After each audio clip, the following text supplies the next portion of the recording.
मी राज्याचे लोकप्रिय मुख्यमंत्री देवेंद्रजी फडणवीस साहेब, उपमुख्यमंत्री आदरणीय एकनाथजी शिंदे साहेब आणि आमचे नेते पक्षाचे राष्ट्रीय अध्यक्ष उपमुख्यमंत्री अजितदादांचे, त्याचबरोबर पक्षाचे आमच्या वरिष्ठ सन्मान्य प्रदेशाध्यक्ष तटकरे साहेब असतील, आमचे राष्ट्रीय कार्याध्यक्ष प्रफुल्ल पटेल साहेब असतील, मंत्रिमंडळातील सर्व सहकाऱ्यांचे मनापासून आभार मानते।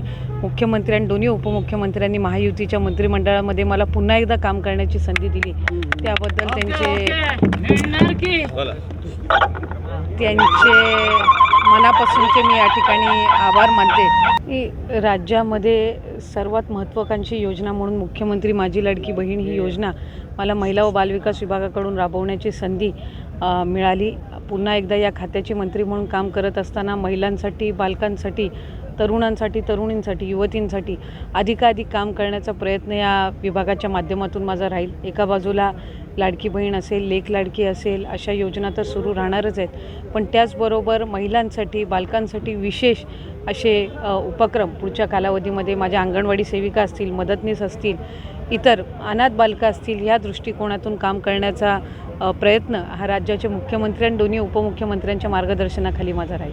महाविकास आघाडीमध्ये असताना, एक संघ असताना पालकमंत्री पदाबाबत मोठा संघर्ष आणि तिढा निर्माण झाला होता। त्यानंतर पालकमंत्री उदय सामंत यांच्याकडे जबाबदारी देण्यात आली होती। आता पुन्हा एकदा रायगडच्या पालकमंत्री पदाकडे महाराष्ट्राचं लक्ष आहे।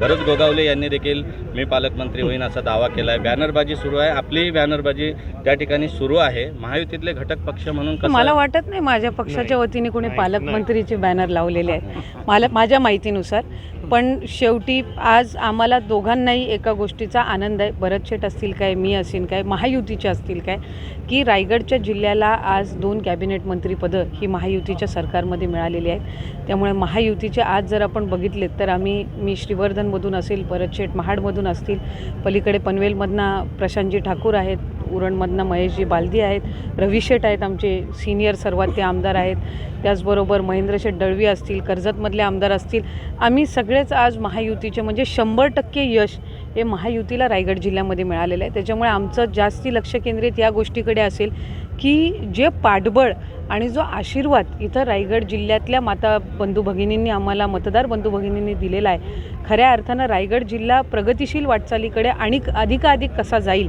या महायुतीच्या कार्यकाळामध्ये हा आमचा प्रयत्न राहणार आहे।